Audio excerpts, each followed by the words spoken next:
We spend so much energy trying to figure out if someone else is compatible with us. It's always this like external checklist, isn't it? Analyzing them, asking, are they right for me? But what if we flipped that? What if the real key is understanding your own emotional blueprint first? That's exactly it. That's the whole point of this deep dive today. We're looking at insights from a really foundational compatibility self-test. Hmm. And the goal isn't about, scoring your partner or potential partner. It's about decoding yourself. Ah, okay. So less about judging them, more about understanding me. Precisely. It's about getting really clear on what you absolutely need, the patterns maybe you keep falling into, and the core values that ground you. Yeah. When you actually map your own internal landscape, you kind of stop chasing fantasies. You start recognizing what real alignment feels like. The kind of connection that helps you grow, helps you expand, rather than making you feel smaller. Expand versus shrink. I like that. That Yeah. feels like a really powerful metric we can use. Okay, let's unpack this then. Where do we start on this map? What's the bedrock? Emotional safety. Got to start there. Right, emotional safety. It's the absolute foundation, isn't it? If you don't have that safe space, nothing else really works. So when you think about feeling truly secure with someone, a partner, a friend, whoever, what does that actually look like? What makes you feel safe enough to, like, drop your guard? Yeah, and it's definitely not a one-size-fits-all thing. The Yeah. source material breaks it down really nicely into a few distinct ways people experience safety. For some people, it's all about listening, Yeah. feeling heard without judgment. Like you can say whatever's on your mind and they won't immediately jump down your throat or try to fix it. Okay, so just being able to speak freely, that makes sense. Yeah. And then for others, safety is rooted in reliability, consistency. Knowing they'll show up. Exactly. They check in, they're predictable in a good way. It takes away that exhausting guesswork, You're not constantly wondering where you stand. Yeah, that uncertainty is draining. Yeah. Okay, what else? Well, then there's the flip side almost. Safety through lightness. Feeling safe enough to be completely silly or messy or just honest about your imperfections without feeling scrutinized. Yeah. Permission to just be human. I love that. The permission to be imperfect. Right. And don't forget about teamwork. A lot of people feel safest when they know problems get tackled together.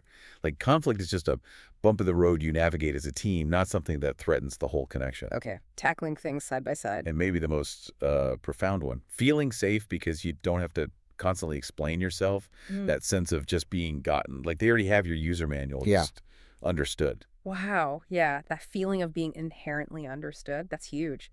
Okay, so once you hopefully have that safety net, how do you then, show you care? How does that internal feeling translate outwards? Right, that's the expression piece. And we tend to lean towards certain ways of showing it, don't we? The classic love languages idea touches on this. You might be big on words, telling people directly how you feel, lots of affirmation, verbal validation. That's your go-to. Or you might be the opposite, all about actions. Exactly. Doing things for them. Favors, chores, just showing up and helping out. The quiet effort speaks volumes for you. Then there's time, right? Just making space, being present. That's the currency of care for some people. Absolutely. Quality time, focused attention, and of course, affection. Physical touch, hugs, closeness. That's a really direct way some people express and feel care. Okay, words, actions, time, affection. What's the fifth? Support. This one's crucial, maybe a bit overlooked sometimes. It's about showing up when things get tough, being resilient with them, not just for them. Showing up in the hard times. Yeah. And the key thing here, the potential pitfall, is misalignment, right? If you're speaking actions and they need to hear words, you both might be genuinely caring, but it doesn't land. Nobody feels truly seen or appreciated. Oh, totally. The classic mismatch. That leads us straight into communication then. Because even if you care deeply and feel safe, if you can't actually talk about things in a way that works for both of you, Yeah. it all falls apart. So what kind of communication style do you need? Not just prefer, but really need to feel heard and connected. Yeah, and the needs here are really different from person to person. Do you need someone who's always honest and direct, but also kind?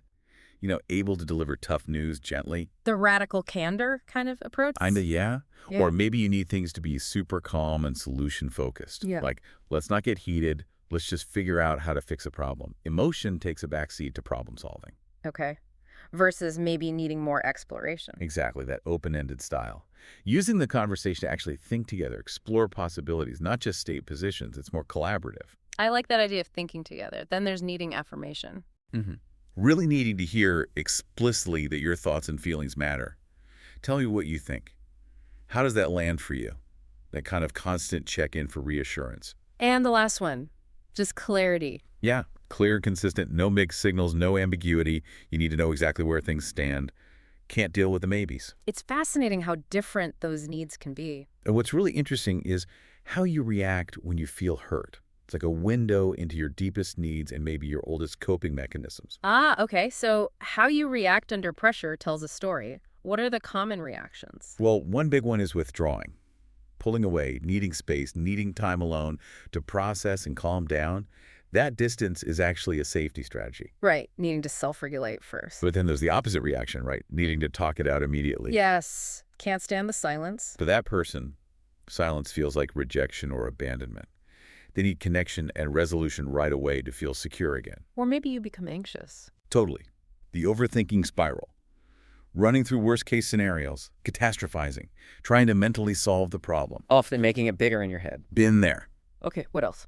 There's also the tendency to immediately blame yourself and try to fix it. Taking on all the responsibility, even if it's not yours, because fixing feels safer than conflict. The fixer, always trying to smooth things over.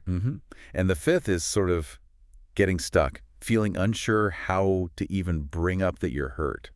So you avoid it, and it just builds up inside. Passive avoidance. Wow, those are really distinct patterns. Okay, so if you do manage to bring it up, what's the ideal way to actually handle conflict? What does good conflict look like? This is really the test, isn't it? The moment where you either grow together or kind of retreat. Yeah, the make or break moment. Well, the sources highlight some really healthy ideals. Things like patience and reflection, actually slowing down instead of reacting instantly. Taking a breath. Yeah. Or prioritizing staying calm and truly hearing each other out. Regulation over escalation. That takes practice. It does. Others really need vulnerability and openness.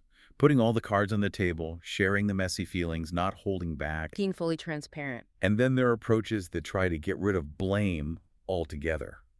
Working together on the issue, not pointing fingers.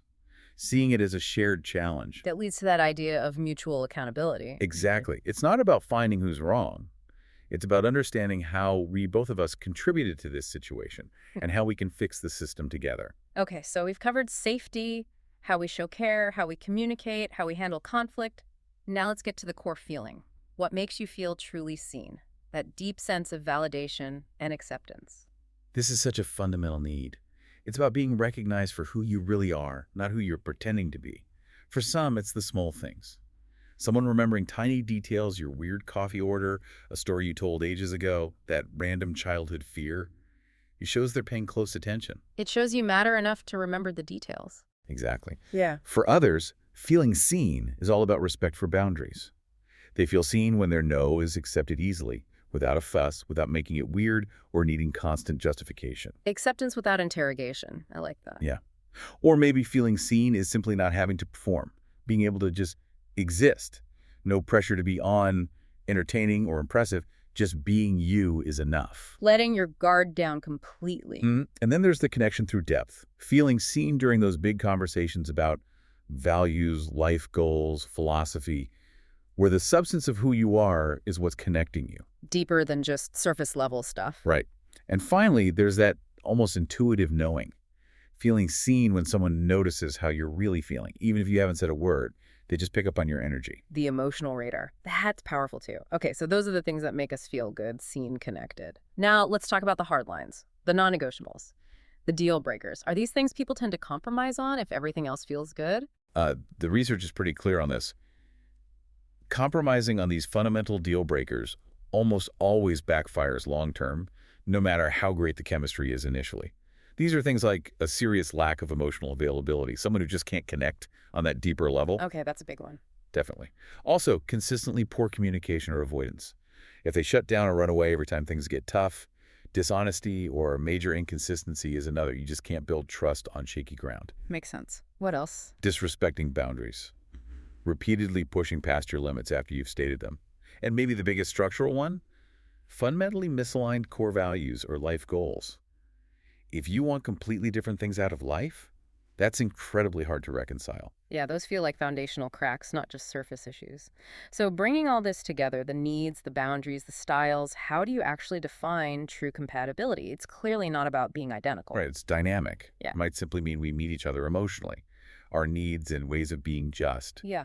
fit together well, like puzzle pieces, maybe. A complementary fit. Or maybe compatibility means you're growing in the same general direction. Your paths might be distinct, but they're parallel or converging, not pulling apart. Shared trajectory. Then there's the idea that compatibility involves challenge, but gentle challenge.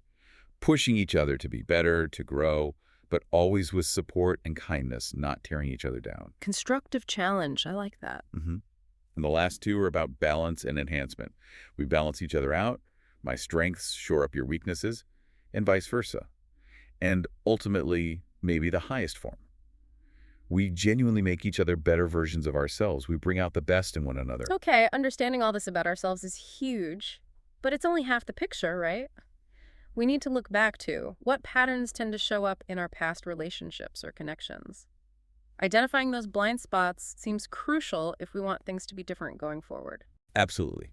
If you don't see the pattern, you're kind of doomed to repeat it. And these patterns are often tied to those early reactions to hurt we talked about. Like, do you see a pattern of overgiving? Constantly pouring energy out, forgetting your own needs, maybe hoping that effort will earn you love or validation? The people pleaser trap. That drains you fast. Totally. Or maybe the pattern is getting drawn to emotionally unavailable people, chasing someone you hope you can finally fix or get to open up. Ooh, chasing potential instead of reality. Exactly. Another classic is ignoring early red flags. You see the warning signs, but you minimize them, make excuses, hope they'll just go away. Hope is not a strategy, right? Pretty much.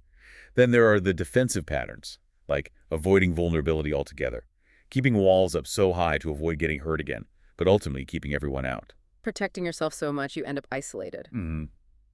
And finally, the pattern of choosing based only on that initial spark, that intense chemistry, while maybe ignoring fundamental incompatibilities in values or lifestyle. The chemistry trap. It feels amazing, but it doesn't guarantee stability. Right. So the real work now is applying all this.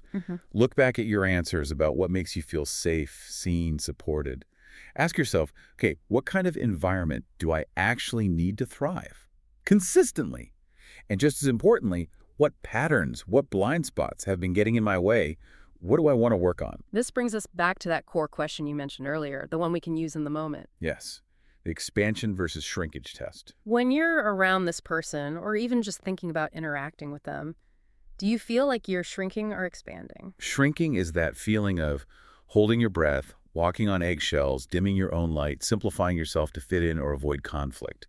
It's effortful and draining. Yeah, making yourself smaller. Expansion feels different. It feels like you can take a deeper breath. You feel more capable, more resilient, more you, more authentic. The interaction energizes you rather than depletes you. So are you chasing potential, that idea of who they could be, if only? Or are you recognizing and appreciating actual compatibility, who they are, right here, right now, and how that actually fits with you? That is such a clear, powerful distinction, chasing potential versus recognizing actual fit. So wrapping up, compatibility isn't about finding a perfect clone of yourself. It's really about feeling emotionally understood, feeling respected, and feeling safe enough to be your whole messy, complex self. Exactly. It means you don't have to shrink down, constantly chase validation, or guess what's expected of you. You can just be, and that's enough. You can exist and be supported in that existence. Yeah. The real power here is self-knowledge. The clearer you are on your own emotional blueprint, your needs, your boundaries, your patterns, the easier it becomes to spot the people and situations that genuinely resonate with that, the ones that allow you to expand. So maybe the final thought for everyone listening is, what's one small step you can take this week to consciously choose environments, relationships, friendships, even work situations that encourage your expansion, not your shrinkage?